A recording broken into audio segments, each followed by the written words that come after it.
There is a difference between the person of Jesus and the principles of Jesus. When Jesus came into this world, he came as 100% God, 100% man, the incarnate Christ.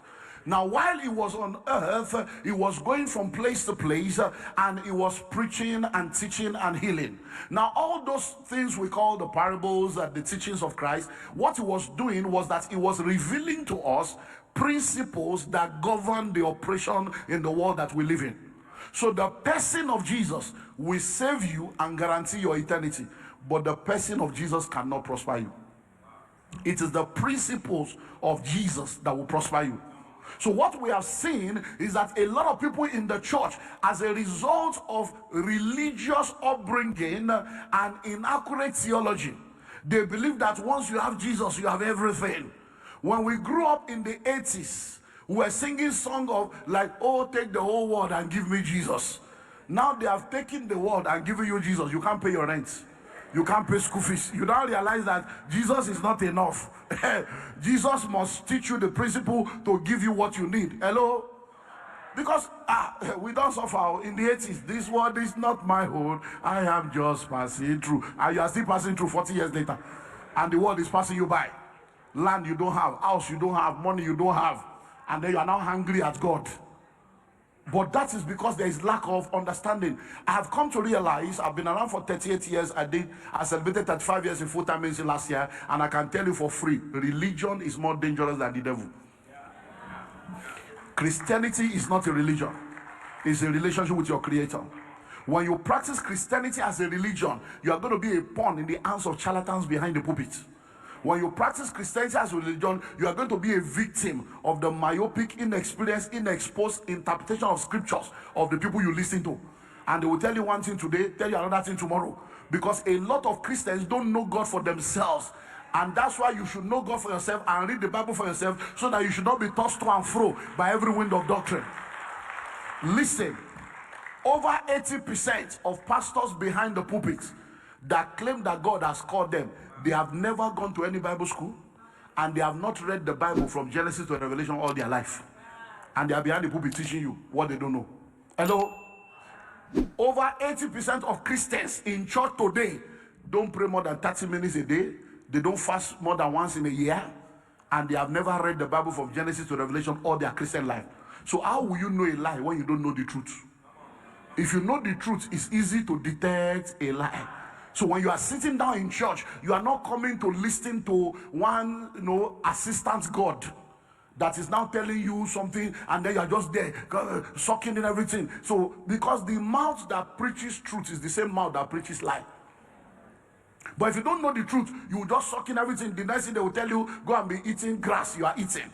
They tell you, go and do this. You are just doing all kinds because you don't read the Bible. When you read the Bible and you know God for yourself, when the man of God or the woman of God is preaching, anytime they go out of course, something to no. You know that, no, that one, no, that. You get it. So you need to understand that when you get born again, the person of Jesus is important. The principle of Jesus is important, so that there can be a balance. Now listen. The church has embraced the person of Jesus, but many of us, as a result of religion, we have rejected the principles of Jesus. When we were growing up in the 80s and early 90s, they told us to read the Bible. We're not reading books, so we don't read people's books. They'll say, no, just the Bible, the Bible. In fact, they told us it's not by education, it's by revelation. And many people drop out of school, all on this Bible matter. They told us, forsake your father, forsake your mother, follow God. Many people rejected their family. Today they are familyless. Why? Because of religion. So listen, when you embrace the person of Jesus and you reject the principles of Jesus, yes, you are on your way to heaven, but you go through hell on the way to heaven. But what has happened is that the world has embraced the principles of Jesus and they have rejected this person. So they are going to hell, but they are enjoying heaven on earth on their way to hell. And now you are now envying them, because you are wondering, they don't go to church. All these pastors are deceiving us. Giving is a scam. Tithe is a scam. Religion is a scam. Look at this man. All the rich people, they don't go to church. They don't give tithe. It's because you are ignorant. Everything they are doing is still the principles of the Jesus you have. They are not projecting Jesus, but they are using his principles. And all these things are there in the Bible, from Genesis to Revelation. So once you have understanding, you will know that you need the person and you need the principles, because God wants to have heaven on earth and heaven in heaven. Now, having laid that foundation, and I want to share with you what I call 7 laws of wealth creation. 7 laws and principles are universal. We know of different laws: the law of gravity, the law of self-preservation, the law of lift, we know the law of procreation, all kinds of laws. We know they are universal. So anywhere you go, land in Tokyo now, same law. Land in Switzerland, same law. Enter Kenya, same law. So laws are universal. Principles are universal. They are not a respecter of persons, but the application of those laws are personal, contextual, and geographical. There are some things you will hear today that you cannot use now. You have to document it and put it on the shelf for the future. There are some things you will hear now that will be a deliverance of your past mistake. And you're like, Kai, no wonder. Now I get it. I'll go and correct it. So every time you hear a truth, know that this truth is important for your life, but look at your present context. Because I've seen people that will go into a seminar and they will tell them, you need to start your own business, be your own boss, and they'll go and resign on Monday. You don't have any savings, you don't even know what next to do. You say because one man of God came, the keyboard was moving.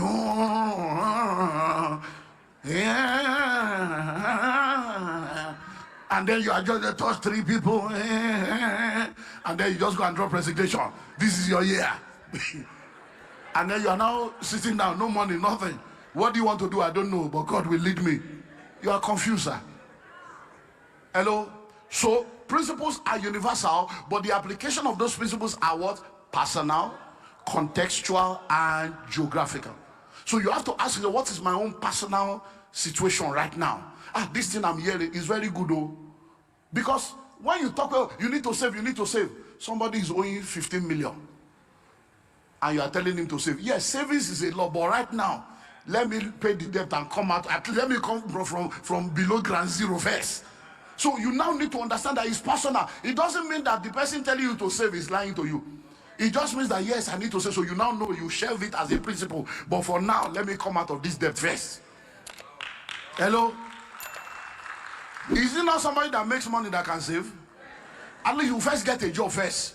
So when they are saying savings is powerful, you note it. Then you now go and look for a job so that you can get an income first. Hello? So it's personal. Number 2 is contextual. Your context is different from my context. Because we may all listen to the same thing, but we cannot all practice it. So you are listening now, and maybe you come and say, okay, husband and wife, when you wake up in the morning, you have to do your quiet time and pray together. The family that prays together stays together. You are in Nigeria, your wife is in Australia. You know that revelation, your context is true too, but for your context, it can't work. Because when you are waking up in the morning, they are about to sleep. Do you understand that? So when you are listening to things, understand it's not that the thing is wrong, but what's your context? Number 3 is geography. It's geography. So for instance, somebody can tell you real estate is very powerful. You can never go wrong with real estate. It's truth. But if you go and buy land in Ukraine now, it might be a wrong investment. Why? Because of the geography. 2 things can be true at the same time. Something can be true at one level and become a lie at the next level. Do you understand? There's something that they can tell you now is true. But if they tell you the same thing in 5 years' time, it's a lie. You say, what do you mean by that? When you are not married, your parents will tell you, don't allow a man to touch you. Don't sleep around. Oh. That's the truth. But when you get married, if they tell you that, that's a lie. The same woman that told you not to allow a man to touch you will say, don't deprive your husband. Oh. Make sure you give. You say, but mom, you say you should not touch me. That was then. This is now. So laws and principles are universal, but the application is personal, contextual, and geographical. So if it's not working for you, don't fight the law. Don't fight the principle. Find out why. Why is it not working? Because the question you ask determines the answer you get. Sometimes When people are asking questions, they say, what can I do to become rich? What can I do? Sometimes that's the wrong question. Because you have not been jobless, you have been doing something now. The question should actually be, why am I not rich? When you say, why am I not rich? You open a different portal.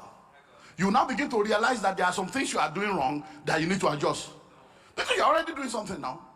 So if, for instance, you have an electrical appliance, there is a on button, the off button, the pause button, the forward button, the rewind button, all the buttons are there, and you are pressing all the buttons and it's not working.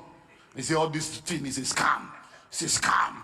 I press on, it didn't on. I press off, it didn't off. No, it's not a scam. Why is it not working? And then you now come and say, there's no battery. Oh. There's no battery inside. Or you have not switched it on. No. Do you understand? At the hotel yesterday, my wife thought she was charging her iPad. So I wanted to charge my own phone. He said, go and charge it in the other room. I'm charging something here so that you can remove my iPad. I've been charging this since morning. And I got there, I saw 21%. I said, I charged this since morning, only to discover that the socket was not on. So I said, babe, nothing they charge you. This is money. Do you understand? So you may be pressing buttons, but the real thing that needs to be done, you have not done.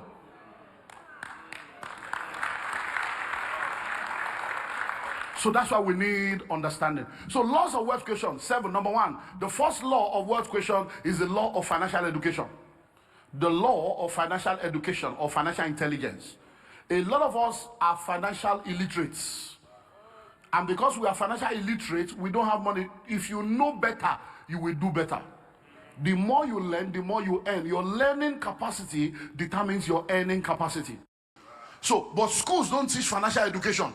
So it's possible for you now to have master's degree in business administration, yet you cannot run a barbering salon successfully. You can't run a boutique successfully because you know the theory, but you don't know the practical. It's possible for you to have PhD in economics, yet you cannot manage your personal accounts. It's possible for you to be a chartered accountant, you can't charter Uber. Why? Because you know the theory, but you don't know the practical. Having PhD in swimming technology does not make you a swimmer. But an illiterate in Bayelsa can outswim you. Do you understand now? So it's not about, so there's nothing wrong in education. But if you are going to become rich, academic education does not translate to wealth creation.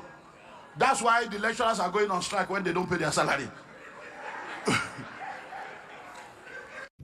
Thanks for watching and also taking time to engage with our previous content. I saw your comments and I will respond to it immediately. Meanwhile, feel free to also share your thoughts or experiences in the comments below. Please don't forget to share this video with someone.